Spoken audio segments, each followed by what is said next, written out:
Birinchi,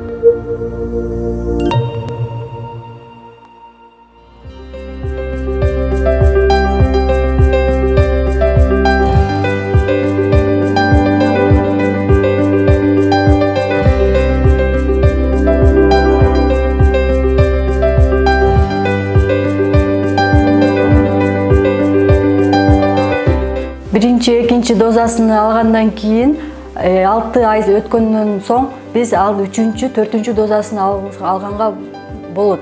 Себеби 6 ай өткөн сайын уже организмдеги алдыңкы алган вакцинанын өз күчүн акырындап жоготуп барып, ошол себептен биз бустерный дозаны бергенибизде бул өз күчүнү дагы андан ары күчөтүлөт. Ошол себептен биз бардык эле жаш улгайган 60 жаштан улгайган жарандарыбызга, кош бойлуу аялдарга, ошондой эле өнөкөт оорусу бар жарандарыбызга сөзсүз түрдө биз ушул бустерный дозасын сунуштайт болчук.